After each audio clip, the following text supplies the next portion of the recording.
샬롬 샬롬 샬롬 샬롬. 하나님 사랑합니다. 여러분 주 안에서 사랑합니다. 오늘 본문 불의한 청지기의 지혜인데 주님 하나님 지혜로운 마음을 얻게 하소서. 우리 시편 90편 12절 말씀 함께 같이 겸해서 나누도록 합니다. 우리에게 하나님께서 우리날 계수함을 알게 하시면 그 이상 없습니다. 질문할게요. 자, 누구한테 질문할까? 정사무엘, 혹시 교회에서 그런 사람은 없죠? 우리 교회는 당연히 없지만 예를 들어서 교회에서 담배 피면서 기도하면 될까 안 될까?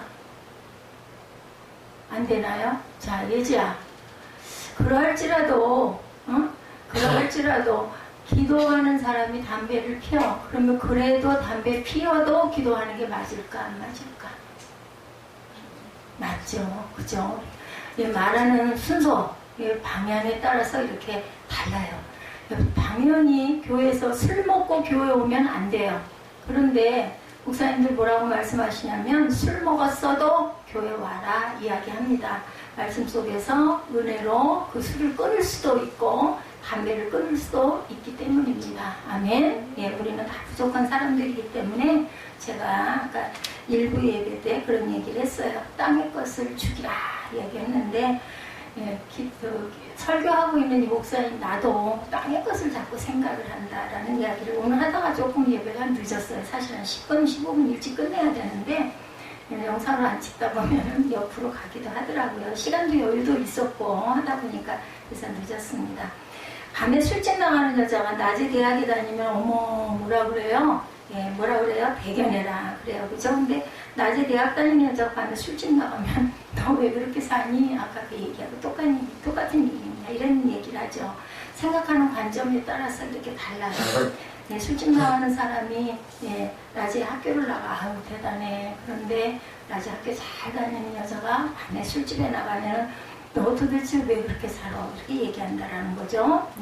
암으로 투병하다가 세상을 떠난 여러분들 아마 이름 아실 거예요. 서강대 영문학과 장영희 교수, 그죠? 베스트셀러 살아온 기적, 살아갈 기적. 우리 살아온 거 기적이더라고요. 제가 요즘에 엄청 많이 느껴요. 내가 살아온 게 기적이었구나. 어떻게 60여 년이 넘는 동안 배를 골치 않고 살았을까? 또 기가 막힌 병에 걸리지 않고 살았을까? 우리 예지를 보면서 늘 감사하는 게 하나가 늘어났어요. 나는 호흡을 이렇게 자유롭게 할 수 있으니 얼마나 감사한가. 내가 노력하는 게 하나도 없는데도 자동으로 숨 쉴 수 있는 것 감사하다. 코로나 바이러스가 오고 나서 얼마나 지난날이 감사했는지 또 그 앞날을 바라보면서 기도합니다. 이 마스크에서 해방되게 하옵소서. 저는 마스크를 참 잘 못 써요.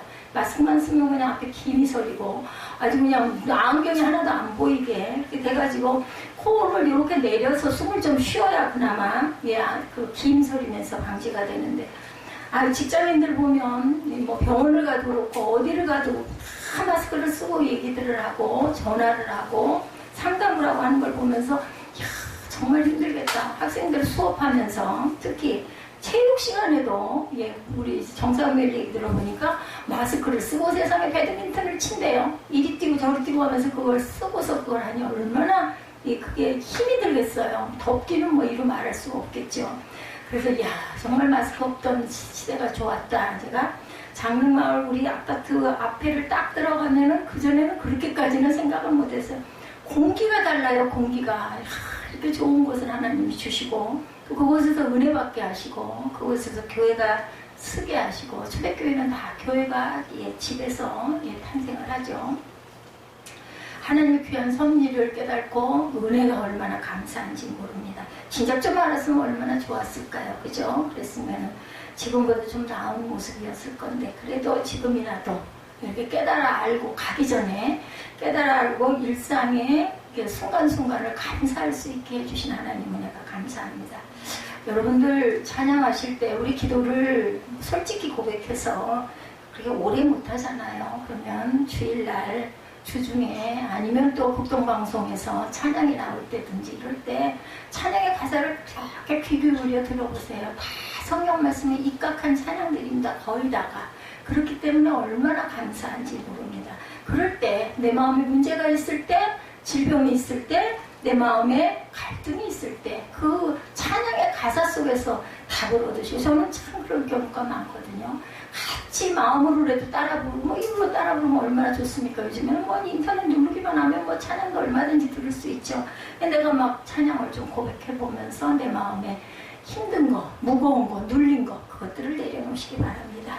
자, 그 경험, 조카들과 함께 이 얘기를 왜 말씀을 드리냐면, 이분이 장혜미 교수님이 미국 보스턴 미술관을 한국에서 온 여동생과 조카들과 함께 관람을 했었다 그래요. 미술관을 방문한 추억을 남기기 위해서 어떤 한국 사람에게 자신들 사진을, 일행들, 조카들하고 동생하고 같이 가서 사진을 좀 찍어주십시오 라고 부탁을 했다고 해요. 한국 사람이고 점잖게 보이기 때문에 중년 남자에게. 그랬더니 그가 카메라가 제 거와 같으니까 작동법이 같겠죠 하면서 그렇게 해주겠다고 하면서 아주 김치하라고까지 얘기를 하면서 셔터를 3번이나 눌러주더래요. 그래서 더 찍겠다고 여러 차례를 촬영을 해줘서 너무 감사하다고 인사를 하고 헤어졌어요. 지금은 뭐 우리 휴대폰으로 뭐 사진 찍으면 그걸로 다 보고 뭐 인화 별로 안 하지만 예전 얘기이기 때문에 그 필름을 현장에서 본 교수가 장 교수가 깜짝 놀랐다고 합니다. 첫 번째 사진은 가족 모두의 머리를 잘라 놓았고, 두 번째 것은 동생의 발만 크게 확대해 놓았고, 세 번째 것은 가슴만 확대해 놓은 아주 기가 막힌 사진이 영상이 됐더라고 그래요. 장 교수는 사진 찍은 사람의 인간성을 회의를 느끼고 엄청 불쾌했다고 합니다. 어떻게 세상에 잘 찍어준다고 이렇게 열심히 몇 번씩 찍어주더니 이런 기괴한 모습을 만들어놨나, 기분이 아주 나빠서 원망을 했는데요. 옆에 함께 갔던 초등학교 1학년 조카가 그걸 보더니 와, 이모 이 사진 짱 멋있다 이렇게 얘기를 하더랍니다.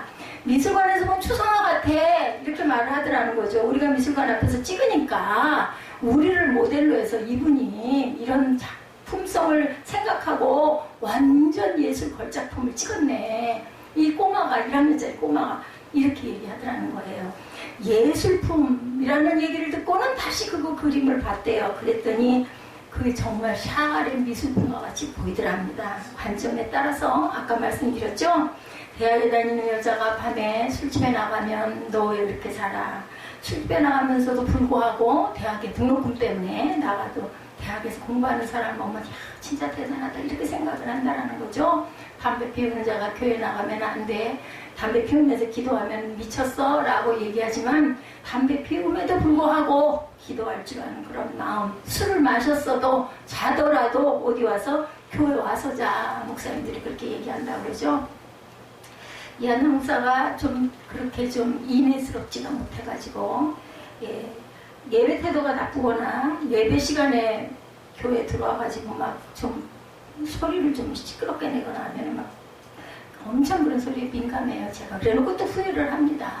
은혜로 웃으면서 이렇게 뭔가가 잘 안 돼서 그럴 수 있으니 그럴 때는 이렇게 좀 북돋아주고 아니면은 얼른 위로해주고 이럴 줄 알았는데 그걸 잘 못해요. 관점의 이론 굉장히 중요하죠. 신문권시나 생각을 뒤집으면 인생이 즐겁다 그래요. 아까 장혜미 교수님 같은 이런 분도 아주 기분 나빠가지고 이랬는데 그 조카는 해석을 다르게 한 거죠. 확실히 달라요. 신세대라서 다른 거죠. 작은 일에 짜증을 낸다는 것은 작은 일이 생각나지 않을 만한 정말 힘든 일이 없다는 증거이기도 하다. 제가 지금 이 말씀 전하면서 제가 오늘 말씀 빨리 끝내야 되는데 그래도 또 저는 갑니다. 장자의 빈배와 분노, 우리 나중에 한번 보세요. 이 세빈 예배 주보에 제가 묵상할 글 실어놓은 부분에 보니까 우리는 빈배가 되어야 된다. 그랬을 때 분노를 비울 수 있다. 빈배는 어서 소리가 나오지 않잖아. 이런 것처럼 우리 내면의 모든 것을 빈배로 만들었을 때 우리가 분노를 비울 수 있다. 이 말씀 저는 굉장히 은혜를 받았습니다. 그래서 우리 세빛주보를요. 글쎄 앞에 서실에서 그러실 수도 있을 것 같아요. 꼭 세빛주보가 그렇게 없어지더라고요. 그랬다가 이제 아예 없어지는 경우도 있는데 가끔은 없어졌는데 채워놓으려고 화석금 도로 들어와서 그대로 있는 경우도 있어요. 그러니까 이런 것들을 아마 여기 시나 이런 걸 좀 보시느라고 누군가가 그 서실인지 아닌지는 모르겠지만 보시고 또 얌전하게 또 그 자리에다 갖다 놓으시기도 하는 분도 계세요. 그리고 우리 주보, 우리 아까 제가 여러분들에게 읽어드렸죠. 예배 시작에 삶의 사랑을 지키라. 이 묵상 여기 왼쪽에 나와 있는 다음부터는 우리 에스더 전사님 목소리 곱고 예쁘고, 제가 일부 예배를 끝내고 나면 목이 이렇게 아파요. 그리고 목도 잠기고 하니까 이걸 좀 빨리 읽지 마시고 은혜롭게 천천히 이 시하고 옆에 묵상글을 이렇게 말씀을 좀 덧붙여도 괜찮아요. 뭐 끝절이나 이런 거는 덧붙이셔가지고 한번 이렇게 함께 읽어보시고, 제가 왜 자꾸 뭐 성찬, 떡과 포도주 이거를 제가 못해서 여러분들에게 위임해드린 게 아니에요. 사실은 저 혼자 하는 것보다는 좀 나눠서 하고 싶어가지고, 뭐가 됐든지 이건 핑계예요. 제가 뭐 몸이 이렇든 그거 들고 있는 거 뭐 우리 성도 몇 분 된다고 못하겠습니까? 근데 여러분에게 자꾸 돌아가면서 우리 교회가 어차피 큰 수천 명, 수백 명 되는 교회가 아니기 때문에 기회를 드리는 거예요. 성찬은 여러분들 그냥 제가 띡 읽고 가면 더 편하죠. 시간도 더 짧게 걸리고. 근데 여러분들 언제 성찬문 한번 읽어나 보시겠어요? 솔직히 말해서. 그리고 그냥 읽어도 그냥 읽고 넘어가지, 그 뜻을 하늘에 한 번씩이라도 계속 읽다 보면은 뭔가 마음에 와서 꽃이 나고, 여러분들에게. 그리고 성찬문도 구절을 좀 돌아가면서 하시라는데 보니까 그냥 거의 같은 말씀들을 그냥 읽으시는데, 자신이 아까 제가 그 말씀 드렸죠? 구하여도 얻지 못하면 전심으로 구하지 않기 때문이에요. 그것을 읽으면서도 이 말씀 속에 다 답이 있는데 읽으면서도 그거를 그냥 입으로 그냥 읽거나, 또 이게 필사한다고 그러죠. 필사 조심해야 될 거. 얼른 써야 되니까 그 쓰는 거에 급하다 보면 뜻을, 그 깊이를 느끼질 못해요. 그렇기 때문에 음미하면서 말씀 속에 어떤 말씀을 담고 있나를 항상 예배드리다가 많이 힘들면 살그머니 가도 돼. 걱정하지 말고. 불편하면. 그 신문고는 생각을 뒤집으면 인생이 즐겁다라는 이야기 옆으로 갔었는데, 작은 일에 짜증을 낸다는 것은 작은 일이 생각나지 않을 만한 정말 힘든 일이 없다는 증거를 하는 거죠. 아까 제가 빈배 말씀 그래서 드렸고, 그러다 보니까 이제 옆으로 넘어왔는데, 가족 중에 누군가 중병에 걸렸다면 작은 일에 신경 쓰이지 않아요. 저희 가족이기도 하죠, 우리 예지가. 그러다 보니까 예지가 저를 어떻게 생각을 하든 안 하든, 예지가 나를 진짜 좋아하든 말든, 우리 아들도 저한테 요즘 날 딱 그 얘기 하더라고요. 나 엄마 별로 안 좋아해. 그래서 나도 알아. 네가 나 별로 안 좋아하는 거. 그 마음이 아프죠, 사실은. 그렇지만 차라리 솔직한 게 나은 거예요. 왜 병이 안 돼요? 그렇든 말든 저는 예지에게 엄청 신경을 쓰고, 막 시간을 정해놓고 몇 시간씩 기도하지는 않지만, 예지에게 제가 카톡을 보내는 시간에는 예지에게 집중을 합니다. 예지가 좋아하는 이모티콘 저도 구입을 해가지고 빼랑빼랑 몇 개 보내고, 또 얘가 불편해하고 또 부담스러워할 수도 있으니까 이게 하다가 답이 없거나 하면 또 이래서 비켜주지만 계속 생각을 하고 있죠. 그러다 보니 호흡하는 게 얼마나 감사한가라는 생각을 하는 거죠. 이렇게 작은 일에 신경 쓰는 자신을 우리가 자책하지 말고, 그 부분이 내가 건강하니 얼마나 감사한가. 제가 우리가 엄청 나쁘잖아요. 그런데도 어떤 날 보니까는 막 숨을 제대로 못 쉬고 헐떡거리는 분들, 저희 주변에 그 노인분들 계셔요.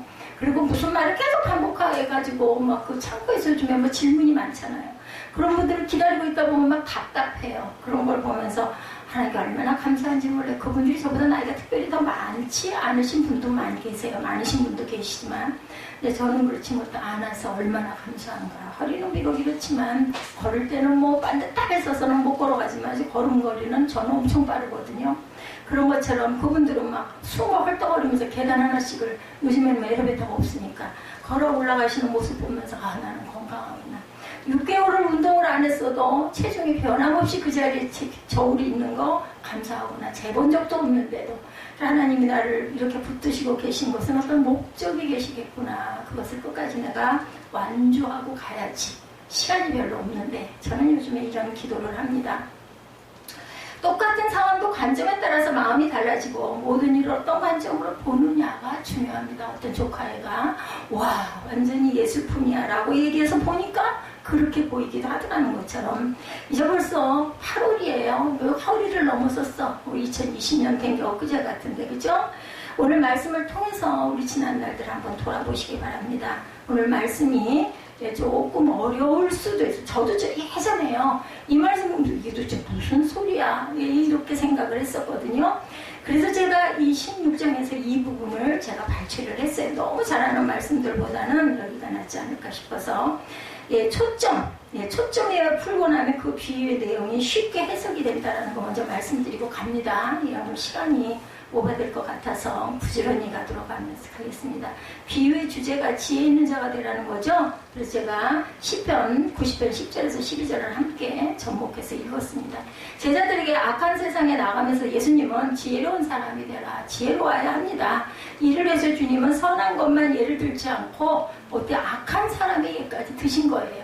그 악한 자, 악한 그 종이 청지기가 아주 잘해서 그런 게 아니에요. 근데 그 모습을 보면서 본인의 부분을 핑계를 대거나 부정하지 않고 아이고 나는 이제 쫓겨났구나 하면서 뒤에 사랑할 것을 준비하는 그걸 보면서 예수님이 빛의 자녀들보다 오히려 네가 지혜롭다라고 칭찬을 하신 거죠. 어떤 청지기가 주인의 재산을 낭비한다는 말을 주인이 들었어요. 그리고 청지기를 불러다가 말합니다. 오늘 본문 내용이죠. 내가 내 재산을 낭비한다는 소문이 들리니 이제 너는 내 청지기로 둘 수 없으니 내가 맡은 일을 다 청산해라. 이제 다 계산하고 너 나가야 돼. 이제 파이어라고죠. 이제 너 내보낼 거야. 그러자 청지기는 속으로 주인이 내 청지기 직분을 빼앗으리 하니 어쩌면 좋을까 하면서 뭐라고 한탄해요. 땅을 파자니 힘이 없고 비료 먹자니 창피하구나. 그러면서 생각을 깨달았어. 옳지. 내가 청지기 자리에서 물러날 때 나를 자기 집에 맞아줄 사람들이 미리 만들어 놓아야겠다 생각을 하고 빚진 사람들을 부르죠. 그래가지고 뭐라 그래요? 첫째 사람에게 당신이 우리 주인에게 진 빚이 얼마요? 그러니까 뭐라 기름이 100마리입니다.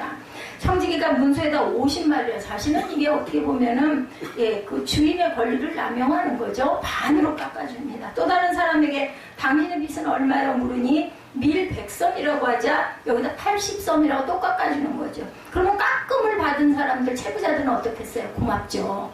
그러면 이 사람들이 내가 나중에 이제 청지기직도 없고 아무것도 해먹고 살 게 없을 때 나한테 고마워하지 않겠나. 그럼 내가 또 할 일이 또 있을 수 있겠구나. 이 생각. 어떻게 보면 굉장히 야근 생각이 돼요. 근데 주인은 칭찬을 합니다.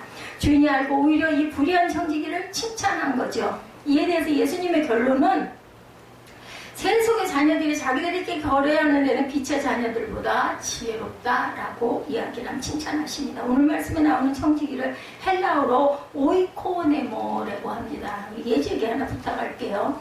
11시 예배에 와가지고 어차피 보니까 태블릿으로 보고 기록도 하고 할 것 같은데 찬양하는 거 목사님도 일일이 다 못 적어요. 왜냐하면 미리 준비한 찬양들이 아닌 게 많다 보니까 찬양의 번호와 그 제목 그걸 조금 써가지고 저한테 좀 예배 끝나고든 아니면 뭐 집에 가서든 저한테 한번 좀 복사를 해서 좀 보내주면 고맙겠어요. 그러면 그걸 제가 또 정리를 해가지고 은혜 있던 찬양들을 또 모아서 왜냐하면 찬양의 은혜가 오는 부분들을 제가 여러분들에게 즉흥적으로 보내드리다 보니까 그걸 일일이 제가 기록을 못하거든요. 조금 할 수 있으면 좀 해줘. 참석 안 할 때는 어쩔 수 없지만 잊어버리지 말고. 오이코 네모가 뭐라고요? 청지기 헬라어예요. 헬라어.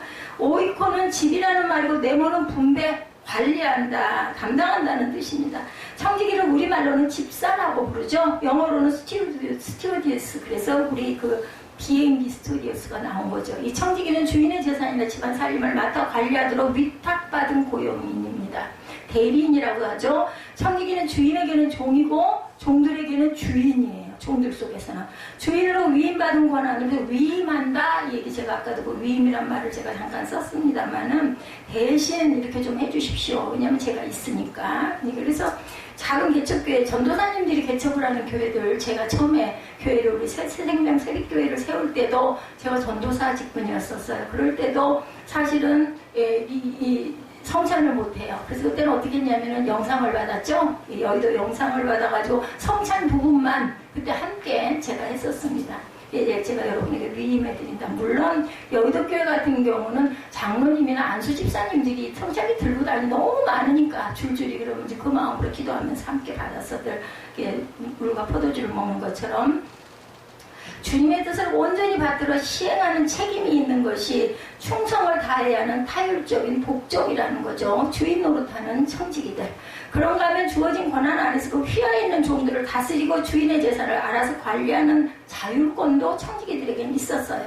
청지기는 자율과 타율의 긴장 속에서 일하는 중요한 존재였는데 알아서 관리하는 상당한 자율권도 그 안에서 뭐 할 수 있는 것들이 많았다는 거죠. 이렇게 청지기는 자율과 타율의 긴장 속에서 이렇게 일을 합니다. 주어진 한계 안에서 자유롭게 누리고도 갈 수 있었고, 오늘 말씀의 초점은 도덕이나 정의를 가르치고 있는 게 아니라 지혜를 말하고 있습니다. 8절에 주인이 옳지 않은 청지기가 일을 지혜 있게 하였으므로 칭찬하였으니 이 세대 아들들이 자기 시대에 있어서는 뭐가 빛의 아들들보다 더 지혜롭다. 그래서 The people of the light. 예, 저는 영어에서도 은혜를 받아요. 영어를 잘 못합니다만은 발음도 좋지 않아서 그랬던 사람이 많이 웃죠. 뭐 웃거나 말거나. 전 좋아하니까. 예, 저는 중학교 때부터 중학교에서 이 영어 때문에 49등 지금도 기억을 해요. 중학교 막 들어가가지고 정말 서울에서 온 애들 속에 시골 아이 하나가 딱 들어가가지고 저 혼자 가가지고 학교에 붙었는데 상명 여자 중학교였습니다. 지금도 삼각지에 있죠. 영어 시험을 봤는데 알파벳도 모르고 발음법도 모르고 아무것도 몰라. 첫 번째 시험을 보니까 당연히 20몇 점을 맞고 과목이 5과목이다 보니까 150점이었어요. 150점. 영어하고 수학이 150점, 국어가 90점, 뭐 이렇게 시간 숙제도 30점씩 가는 건데 암기 과목은 막 30점 만점에 28점 막 이렇게 맞아도 못 따라가요. 그래가지고 제가 고등학교 1학년짜리 학생에게 우리 옆집에 있는 중학교 2학년짜리 남학생하고 같이 끼어가지고 영어를 잠깐 한 2달인가 배웠어요. 다음번에 시험을 봐가지고 19등을 했어요. 영어 점수가 쑥 올라가가지고. 저는 그게 계기로 영어가 너무 발음법을 외우면서 얼마나 기뻤는지, 뭐 재봉 시간 이런 거, 수혜 시간 이런 거 있으면요, 손으로는 수혜를 하고 재봉 시간은 재봉 그 부분을 막 이렇게 손으로 발로 하면서도 계속 입으로는 발음법 외우고 영어 단어 외우고. 그래서 선생님들이 쟤는 뭐 저렇게 중얼거리냐고. 그럼 옆에서 애들이 쟤요 영어 단어 외워요. 한동안 제가 영어에 미쳤었어요. 그래가지고 그 다음에는 제 자랑을 좀 할게요. 잠깐. 전교에서 1등, 영어 1등, 국어 1등, 수학 꼴등. 그래서 제가 그때도 수학만 잘했으면 경기 고등학교, 그때는 뭐 수명 이화 여자 중학교였죠. 제일 좋았는데 경기 여자 고등학교도 갈 수 있었다 하는데 그걸 못 간 게 수학 때문에. 난 머리가 돌이다 이렇게 생각을 했는데 우리 아들도 수학은 포기했다 이런 말을 요즘날 하더라고요. 그래서 참 DNA는 어쩔 수 없다 이렇게 생각을 했습니다. 주인으로 보니 청지기가 하는 짓이 못되고 고약하지만 해고당한 뒤를 대비해서 앞날을 대비한 것은 지혜롭다는 것이죠. 이 청지기처럼 하라고 모든 행위를 인정한 것은 아니라는 거, 성경을 잘 읽어야 된다는 거죠. 우리가 이 청지기의 태도를 통해서 배워야 할 지혜는 뭔지 잠깐 보고 갑니다. 첫째, 그는 청지기라는 자신의 위치와 잘못을 아는 지혜가 있었어요. 누구 때문에 막 이렇게 얘기하지 않고, 아니면 주인을 막 모략하거나 욕하지 않고 받아들이죠. 주인이 그를 불러 이르되, 2절이죠. 그를 불러 이르되 내게 대하여 들은 이 말이 어찌 됨이냐. 내가 보던 일을 세마라. 청지기 직무를 계속하지 못하리라. 주인이 그 청지기에 대한 소문이 좋지 않은 것을 알고 말하죠. 내게 들리는 너에 대한 소문이 진짜냐? 라고 물어보죠. 이것은 자신은 주인에게 고용된 청지기라는 자기 위치를 듣고 그대로 수용했어요. 오늘 본문에 보면. 그리고 자기 자신의 잘못도 변명하지 않고 인정합니다. 3절에 보면 청지기가 속으로 이르되 주인이 내 직분을 빼앗으니 내가 무엇을 할까? 땅을 파자니 힘이 없고 빌어먹자니 부끄럽구나. 4절에 내가 할 일을 알았도다. 이렇게 하면 직분을 빼앗긴 후에 사람들이 나를 자기 집으로 영접하리라 하고, 그리고 5, 6절에 탕감을 해주는 거죠. 깎아줍니다.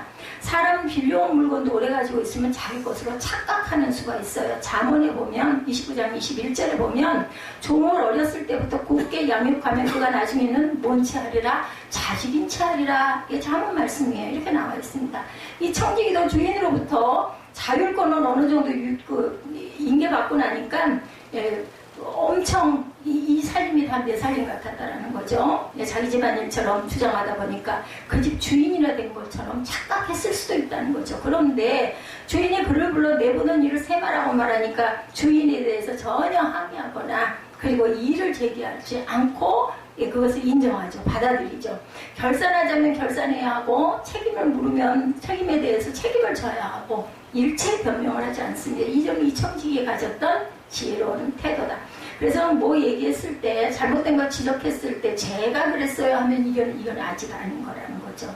아 그래 내가 잘못했습니다. 내가 그랬다. 뭐라 그래요? 내 죄라고. 그 천주교에서도 그랬다고 그러죠. 그렇게 내 탓이로다 내 탓이로다 이렇게 기도했다고 합니다.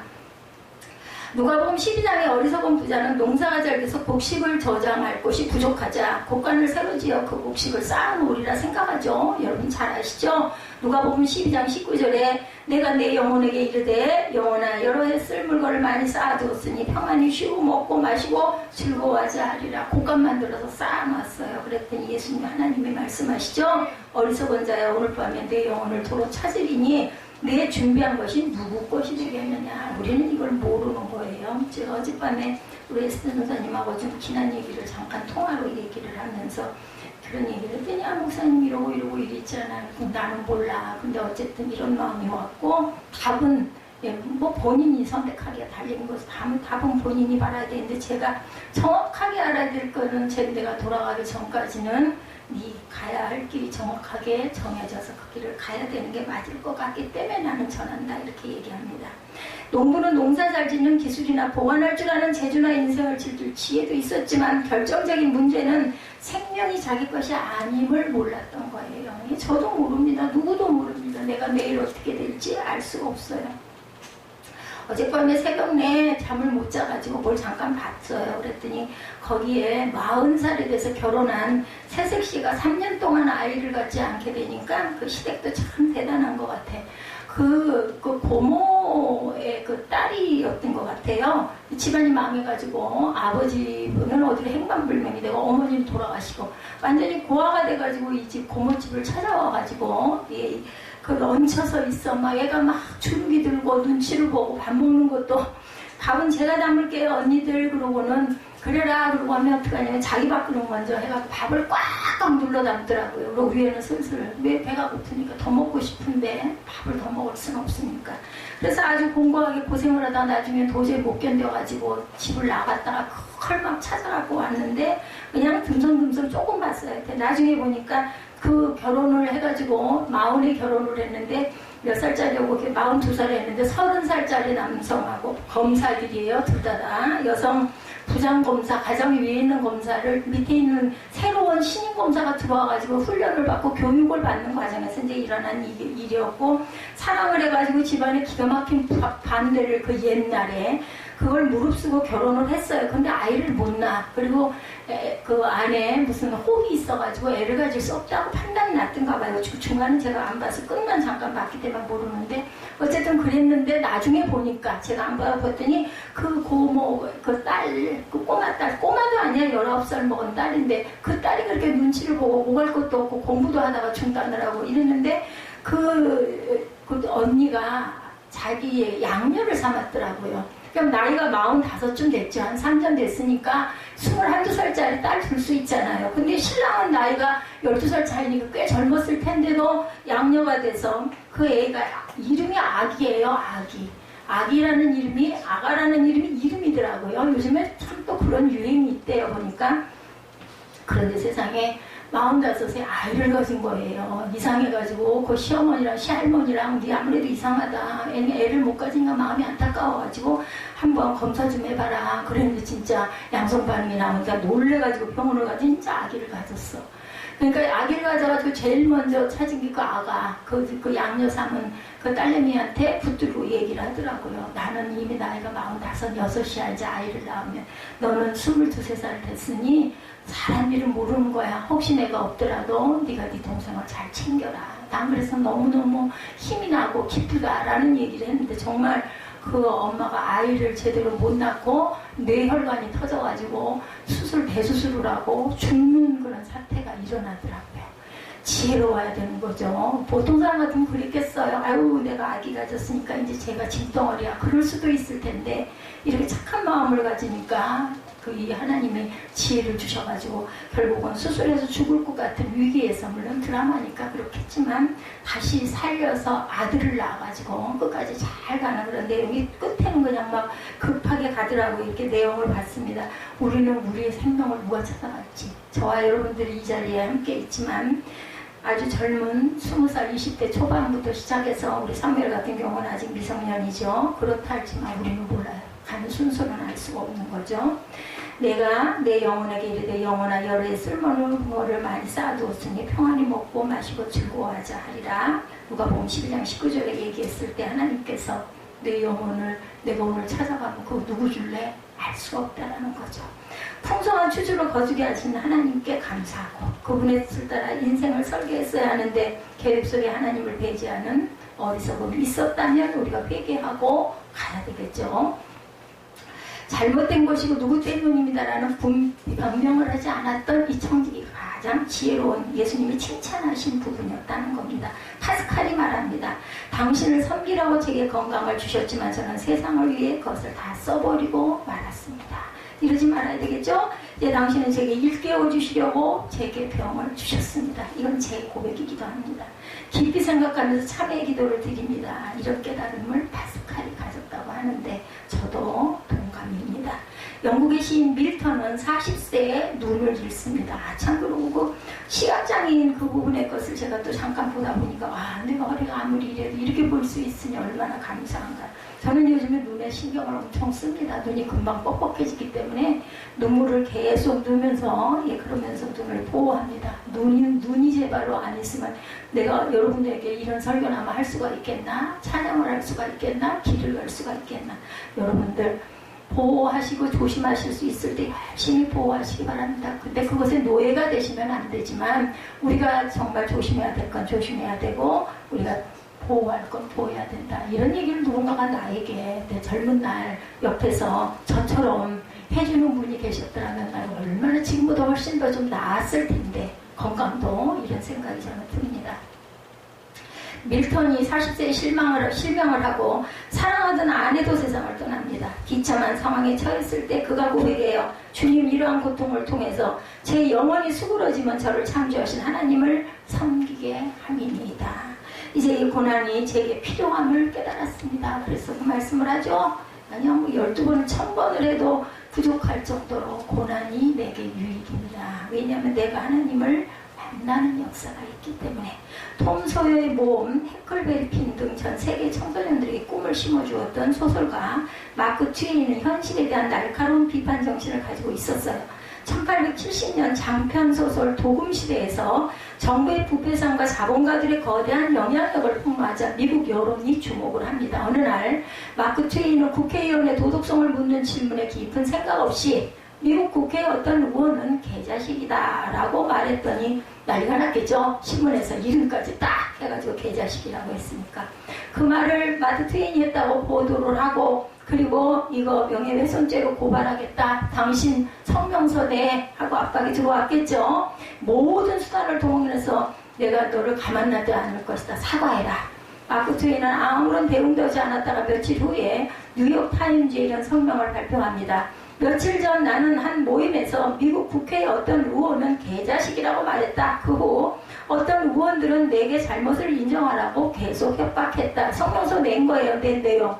나는 재차 고려해 보았는데 그 모임에서 내가 한 말은 그리 옳지 않을 뿐 아니라 사실에 맞지도 않다는 생각이 들었다. 그러므로 오늘 특별히 성명을 발표하여 나의 말을 다음과 같이 수정한다. 미국 국회의 어떤 의원은 개자식이 아니다. 이것으로 인해서 그 사람 그 국회의원은 유명해졌다는 거예요. 이런 거 그냥 아무 말 없이 넘어갔더라면 주목이 안 됐을 텐데 이름을 그거 해서 사과 성명 내라 하다 보니까 그 사람 이름이 또 거론이 돼가지고 많은 사람들에게 각인이 되는 일이 일어났다는 거죠. 망신이죠. 차라리 조용했더라면 좋았을 걸. 두 번째, 아무것도 할 수 없는 마지막이 있음을 아는 지혜가 있었어요. 그죠? 이 사람에게, 이 청지기에게. 3절이죠. 청지기가 속으로 이르되 주인이 내 직분을 빼앗았으니 내가 무엇을 할까? 땅을 파자니 힘이 없고 비료 먹자니 부끄럽구나.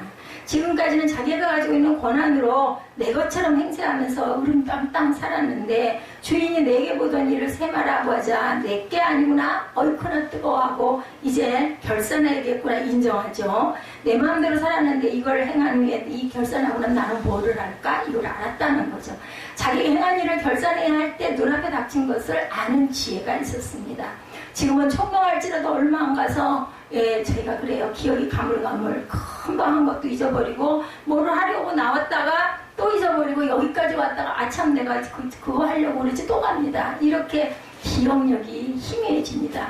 여자는 머리는 백발이 되고 등은 굽어지고 이미 저는 등이 굽었죠. 팔다리는 휘청거리는 노년의 때가 옵니다. 사람에겐 조금 빨리 조금 늦게 그죠? 다행히 머리가 흰머리가 안 된 건 감사하지만 흰머리가 아니어서 또 더더군다나 더 부끄럽기도 합니다. 그래서 오늘 전도서 12장 1, 2절에 보면 너는 청년의 때에 너희 창조주를 기억하라. 곧 곤고와 날이 이르기 전에 나는 아무나기 없다고 할 일들이 가깝기 전에 해와 빛과 달과 별들이 어둡기 전에 비 온 뒤에 구름이 다시 일어나기 전에 그리하라 말씀하죠. 헬라의 어느 장군은 큰 성을 점령하는 높은 언덕에 올라가서 자기가 점령한 성을 내려다보며 외칩니다. 다음엔 누가 이 성을 점령할 것이냐. 내가 점령한 이 성을 언젠가는 다른 사람이 점령할 것이라는 거죠. 내가 살던 집도 언젠가 또 다른 사람의 소유가 됩니다. 건강도 지위도 재물도 우리 모두에게는 각자에게 한계가 있다는 것. 내가 가진 모든 것이 언젠가 빼앗기고 사라진다는 것. 이 사람은 종말을 하는 지혜가 있었기에 주인의 처분에 대해 아무 의의가 없이 깨끗하게 받아들였다는 거죠. 1995년 1월 17일에 일본 고베 진도 7.2 엄청난 지진이 발생해서 사망자가 6,370명에 달하고 건물 10만 채가 파손이 됐다고 그래요. 일본의 자존심이었던 한신고가 고속도로가 붕괴되고 총피해 규모가 1,400조 원에 이르릅니다. 제가 아까 말씀드렸죠. 재난과 재해 이런 것들이 큰 아주 마지막 때 멸망의 징조다. 전염병 같은 거는 숫자적으로는 정말 얼마 안 된다. 우리가 전염병 때문에 정말 굉장히 불편을 느꼈지만 각 방송사는 생방송으로 처절한 현장을 중계했는데 그중에 특히 눈에 띄는 장면은 망연자실에 있는 70세가 넘는 한 노인의 인터뷰였다고 합니다. 그 노인은 어린 시절부터 평생 동안 빌딩 하나 세우는 것을 위해서 입을 거 먹을 거 그죠? 아무것도 안 하고 60년 동안 수월해서 지진이 일어나기 하루 전날 드디어 12층 건물을 완공했다고 그래요. 건물을 지어서 돈을 모아가지고 그 건물은 자기 평생을 두고 수고한 결과 먹지도 않고 입지도 않고 정말 모아서 대단하죠. 이렇게 할 수 있는 사람도 이런 사람도 드물죠. 그리고 주변 사람들을 초청해서 축하잔치를 열었는데 바로 그 다음날 지진이 덮쳐서 그 건물은 완전히 붕괴돼서 잿바닥에 올라앉게 됐다는 거죠. 보험도 들지 않았대요. 화재보험을 들었더라면 좋았을 것을. 이런 종말이 찾아오리라고 누가 알았겠냐는 거죠. 우리 인생도 우리 앞날도 이렇습니다. 의지할 것이 없어요. 사람이 할 수 있는 것은 한계가 있죠. 정말 작은 한계입니다. 하나님의 손안에 있다라는 것. 제가 아까 그 주를 찬양, 그 찬양에 막 제가 손을 들고 찬양. 그 예지의 그 질병. 이게 제 마음에 확 다가왔기 때문에 예지를 위해서 막 손을 들고 찬양하라고 멍하니 저를 쳐다보던데 그럴 때는 그냥 얼른 손 들고 옆에서들 같이 그냥 손 들고 그렇게 해서 우리 예지의 마음 안에 소망과 희망과 치유를 심어주시기 바랍니다. 셋째, 그는 마지막 기회를 활용할 줄 아는 지혜가 있었죠. 주인이 내 하던 일을 세마라 그 일을 계속하지 못하리라 말하자 4절에 보면 내가 할 일을 알아도다 이렇게 하면 직분을 빼앗긴 후에 사람들이 나를 자기 집으로 영접하리라. 그리고는 자기가 해야 할 일을 찾아냈어요. 그는 빚진 자들을 불러다가 고쳤으면서 자기가 해고된 뒤에 그들로부터 도움받을 수 있도록 자기에게 무언가 할 수 있는 능력이 있을 때 그들에게 호의를 베풀죠. 이 행위는 도덕적으로는 잘못됐어요. 어떻게 지 맘대로 남의 주인의 그죠? 그 재산을 막 그저 줄여주고 빚을 줄여주고 잘못입니다. 그런데 그 관점이 아니라 아까 제가 청사진 얘기했죠. 어느 각도로 보느냐가 중요하다는 거죠. 어느 사장이 전지범 회식 때 한 사원에게 수표와 현금과 카드가 들어있는 지갑을 주면서 결제를 하게 합니다. 병원에 입원해 있는 직원에게 내가 알아서 지갑에서 돈을 꺼내서 도와주고 오라고 했다면 어땠을까? 그 사원은 평생 아마 사장을 모셨을 것이다, 섬겼을 것이다 라는 거예요. 그렇게 믿어주니까. 그죠? 하나님은 우리에게 지갑 정도가 아닌 전 재산을 아무런 값어나 공중도 없이 주셨어요. 예, 사용할 수 있도록 맡기셨어요. 이 청지기는 전 재산을 맡길 만큼 자신을 신뢰해준 주인의 뜻을 저버리고 재산을 마음대로 써버리죠. 주인이 맡긴 돈을 자기 것인 양 생각했기에 마구 씁니다. 그런데 주인이 진노에서 해고의 위치에 처하자 그는 다른 이에게 빚을 줄여주죠. 자기에게 맡겨진 것을 주인인 것으로 인정하기 시작하자 이웃에게 유익한 일을 하게 됐다라는 거죠. 우리가 가진 것은 하나님 것인데 이것을 내 것처럼 마구 쓰면 벌이 오지만 하나님 것을 하나님 것처럼 쓰면 상급이 온다라는 것. 내게 유익이 아니라 그 사람들의 편의를 도와주고, 그래서 섬김이 중요하다. 우리는 모든 것을 하나님 것처럼 써야 합니다. 내가 가진 것이라도 하나님 것을 하나님 것처럼 생각하고 쓰는 사람이 선한 청지기. 헨리슨 포드가 주연한 헨리 이야기라는 영화 시절을 바탕으로 만들어지죠. 이 영화는 미국 상류층에 속한 헨리 터너라는 변호사의 이야기였습니다. 그런 자신이 변론하게 된 사건은 어떤 수를 써서든지 이겨내는 실력 있는 변호사였어요. 그래서 많은 사람들에게 재판에서 이기기 위해서 헨리 변호사를 찾습니다. 하루는 그가 밤늦게 집으로 돌아가다 권총을 든 강도를 만나 총을 맞고 쓰러집니다. 이 변호사가 생명은 구했는데 과거의 기억을 모두 다 잃어버립니다. 헨리는 과거의 기억을 찾기 위해 옛날 동료를 만나고 변론 기록물들을 찾아가며 안간힘을 씁니다. 이 영화는 제가 본 듯해요. 근데 자신의 재판 기록을 살펴보던 중에 과거의 자신으로 돌아가기를 포기해버립니다. 그가 승소한 모든 사건들의 승리를 위한 모든 것들은 조작되었다는 사실을 파헤쳐보다가, 냉정하게 파헤쳐보다가 알게 되기 때문이었다고 그래요. 그 부분은 재판에 패소한 피해자들을 찾아다니면서 용서를 구했다고 그러죠. 헨리의 회심은 죽을 고비를 넘기면서 이렇게 시작이 됩니다. 죽음의 순간은 언제나 누구에게나 시간과 공간의 관계가 없이 찾아오고, 그때를 내다보고 하루하루를 후회할 일을 남기지 않도록 정말 논적으로 살아가는 것이 인생의 종말 앞에서의 지혜라는 것. 삼성생명의 모 이사의 글이 신문에 실렸는데, 그분은 평소대로 정기검진을 받다가 임파선 암에 걸렸다는 충격적인 통지를 받고 이제 내가 죽는구나 라고 생각을 했다고 그래요. 근데 그 종양이 무록으로 밝혀져서 해프닝으로 끝났지만, 그런 병원에서 종양 제거 수술을 위한 3박 4일간 정신적 죽음의 문턱에 다다랐다고 해요. 그때 이별연습이라는 제목의 일기를 썼는데 후배들에게 부끄럽고 엄살이라고 놀림당할까봐 묻어두려고 했지만 깨달은 것이 너무 많아 이메일로 공개를 했다고 합니다. 그리고 죽음 앞에서 앞으로 이렇게 살겠다라고 소개를 했어요. 첫째, 금연. 둘째, 사랑할 시간과 능력이 있을 때 충분히 사랑하자. 셋째, 항상 감사하는 마음으로 살자. 무엇이 참된 지혜일까, 여러분들? 어떤 분은 지혜란 모든 사물과 사건을 하나님의 견지에서 볼 수 있는 능력이라고 말합니다. 하나님의 관점에서 보면 모든 것이 간단하죠. 부부간의 갈등으로 괴로워하던 가정이 하나님 말씀을 묵상하다가 문제점들이 눈 녹듯 녹아버립니다. 우리는 무엇보다 하나님의 관점으로 볼 줄 아는 지혜가 필요합니다. 미국의 현대신학자 라인홀버 니버의 기도문입니다. 이 말씀 다 끝났습니다. 하나님이시여 고칠 수 있는 것에 대해서는 그것을 고칠 수 있는 용기를 주옵소서. 고칠 수 없는 것에 대해서는 그것을 받아들일 수 있는 냉정함을 주옵소서. 그리고 고칠 수 없는 것과 고칠 수 있는 것을 분별할 수 있는 지혜를 주시옵소서. 동의합니다, 저는. 저도 제 몸을 놓고 기도할 때 그렇게 기도합니다. 이것을 극복할 수 있는 능력을, 힘을 주시옵소서. 제가 이게 엄청나게 무게에 힘이 들거든요. 그렇기 때문에 이것이 그냥 받아들일 수 있게 일상이 돼도 상관이 없는 그러한 힘을 하나님께서 주시옵소서. 참으로 지혜로운 기도죠. 다시 한번 여러분들에게 말씀드립니다. 하나님이시여 고칠 수 있는 것에 대해서 그것을 고칠 수 있는 용기를 주시옵소서. 고칠 수 없는 것에 대해서는 받아들일 수 있는 냉정함을 주옵소서. 그리고 고칠 수 없는 것과 고칠 수 있는 것을 분별할 수 있는 지혜를 주옵소서. 그런데요, 고칠 수 없는 것도 하나님이 고치시고자 하면 고침을 받습니다. 참으로 지혜롭지만 하나님은 이거보다 더 큰 기적도 주시는 하나님이라는 것. 고쳐서 안 되는 것이라면 우리 누구처럼 바울 사도처럼 그것도 내가 순종하고 내 안에 그냥 받아들여야 되는 거죠. 수용할 줄 알아야 됩니다. 이것을 바르게 분별할 수 있는 지혜를 갖는 인생을 후회 없이 사는 저와 여러분 되시기 바랍니다. D.L. 무디가 시카고 대전도 집회를 할 때 첫째 날 저녁에 성령께서 감동하시기를 오늘 밤에 영혼 구원에 대한 설교를 해라, 종말에 대한 설교를 하라는 메시지가 들렸다고 그래요. 순서지를 보니까 다음날 저녁에 자신이 설교해야 할 시간인데 성령께서는 내일은 내 날이 아니다 하면서 오늘 저녁에 하라, 이럴 때가 있거든요.